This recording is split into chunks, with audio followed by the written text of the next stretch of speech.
بسم اللہ الرحمن الرحیم۔ پل صراط پر گزرنے سے پہلے نور تقسیم ہوگا۔ حضرت عبداللہ بن مسعود رضی اللہ عنہ نے فرمایا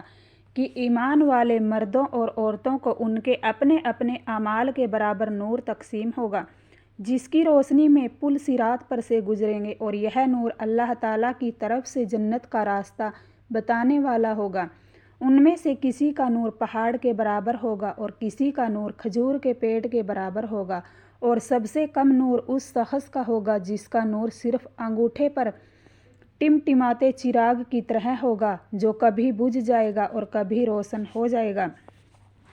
نور ملنے کے بعد مومن مرد اور عورتیں پل صراط پر سے گزرنے لگیں گے۔ ان کے نور کی روشنی میں منافق مرد و عورت بھی پیچھے پیچھے ہو لیں گے، لیکن جب مومن مرد و عورت آگے بڑھ جائیں گے اور منافق مرد و عورت پیچھے رہ جائیں گے تو ایمان والوں کو آواز دے کر کہیں گے کہ ذرا انتظار کرو، ہم بھی آ رہے ہیں، تمہاری روشنی سے ہمیں بھی فائدہ پہنچا جائے گا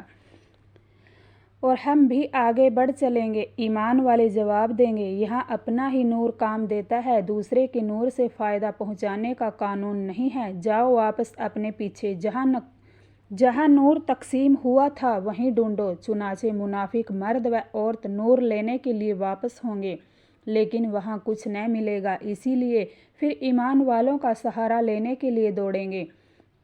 لیکن ان کو پا نہ سکیں گے۔ ایک دیوار دونوں فریق کے درمیان رکاوٹ بن جائے گی، جس میں ایک دروازہ ہوگا، اس کے اندرونی حصے میں جدھر مسلمان ہوں گے رحمت ہوگی، اور باہر کی طرف عذاب ہوگا جدھر منافق ہوں گے۔ اس کا ذکر اوپر کی آیت کے سورہ حدید میں اس طرح ہے، یوم یقول المنافقون والمنافقات للذین آمنوا انظرونا نقتبس من نورکم قیل ارجعوا وراءکم فالتمسوا نورا فضرب بینہم بسور لہ باب باطنہ فیہ الرحمۃ وظاہرہ من قبلہ العذاب۔ جس دن منافق مرد اور عورتیں ایمان والوں سے کہیں گی کہ ہمارا انتظار کر لو تاکہ ہم بھی تمہارے نور سے روشنی حاصل کریں، ان کو جواب ملے گا کہ تم اپنے پیچھے لوٹ جاؤ، پھر وہاں سے روشنی تلاش کر لو۔ پھر دونوں فریق کے درمیان ایک دیوار قائم کر دی جائے گی جس میں ایک دروازہ بھی ہوگا، اس کے اندرونی حصے میں رحمت ہوگی اور باہر کی طرف عذاب ہوگا۔ اس بے پناہ مصیبت اور حیرانی و پریشانی میں پھنس کر کوئی بچنے کی شکل منافق نہ پائیں گے، اور ایمان والوں کو آواز دے کر مہربانی کرنے کی دلیل بیان کرتے ہوئے کہیں گے کہ ہم تو دنیا میں تمہارے ساتھی تھے، تمہارے ساتھ نماز پڑھتے تھے اور روزے رکھتے تھے، اب دوستی اور ساتھ کا حق آپ حضرات کو ادا کرنا چاہیے۔ قرآن مجید میں منافقوں کی اس بات کو اس طرح بیان فرمایا ہے، یُنَادُونَہُمْ أَلَمْ نَکُن مَعَکُم۔ منافق ایمان والوں کو پکاریں گے کہ کیا ہم تمہارے ساتھ نہ تھے؟ مسلمان جواب دیں گے،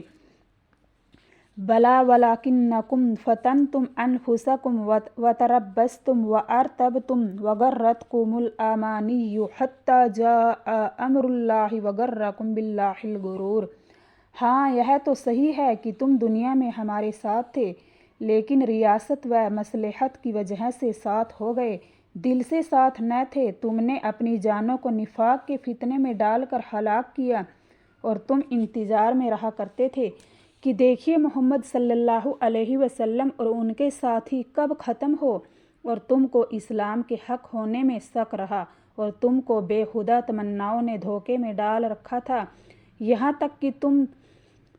اللہ کا حکم یعنی موت آ پہنچی، اور تم کو دھوکہ دینے والے یعنی شیطان نے اللہ کے بارے میں دھوکے میں ڈال رکھا تھا۔ آگے ارشاد فرمایا،